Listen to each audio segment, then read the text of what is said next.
think that when we leave, we may not know where to start from. We're scared, especially when it comes to the financial, comfort you're getting. I think that's what some of them, are scared of. Ooh, then that means that your life doesn't matter. If your life matters, get out, figure out how to live, stay strong. If it means hawking banana or granite, if it means starting from somewhere, go ahead and do it. Because when I walked out of my abusive marriage, I didn't know where I was going. It's just like a bell. And I'm like, I'm out of here. I've been in this abuse relationship for several years. If I do not leave, this man will start beating my children. And it actually started with my son.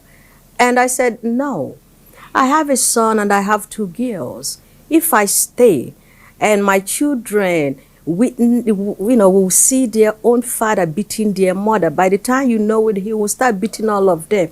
And then what does that tell? So he can turn out to be an abusive man tomorrow. And then my children, my daughters would then turn out to be in abusive relationships themselves and be beaten. I looked at those children. I said, no, I want something better for my children, better for myself, even though I don't know what that better is. When I left, I had my daughter Chinyere on a stroller.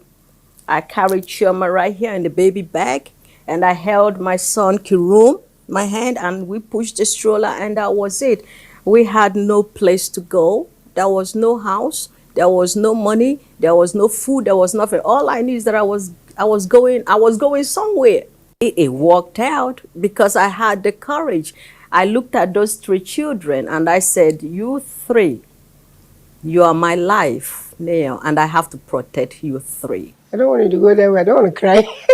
I know. And sometimes when I think about those days, I do shed tears, because you know what?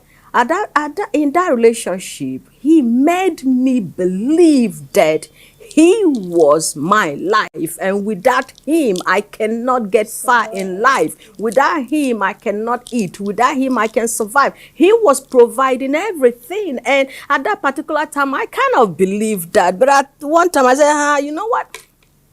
My name is Chetachi. My mother, very strong woman. She took care of her family. What in the world am I doing here? If my mother can do all this and raise many children, extended family members, friends, what, I can do it. And I said, listen, this is not the child, Chetachi, that her mother gave birth to. Really, really suffered. But I never for once allowed my children to feel less than a human being. I never allowed them to feel less than others. Even if it's with $1, I'll make that $1 look like $100 or $1,000. I never allowed my children to feel any kind of inferiority among others. I never allowed my children to lack of anything. And I did it only by vending. Started off on the side street, selling whatever I could get my hands on. And I believe that everything that I earned was actually bigger than what I had in my pocket. So each time I had $10, I said, yes, I have $1 million in my pocket. And that's how I felt all throughout my life. And I still do the same today, even when I lose money. You see, here in Nigeria is very hard, my dear. It is. I've been scammed. Oh. Many times over and over because of my good heart.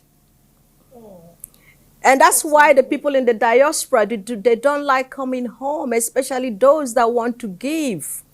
But I have been taken advantage of so many times, and I'm still here because I believe that's something good. I believe that I'm doing something good, and I believe that one day something will change. Will? Yes. It will.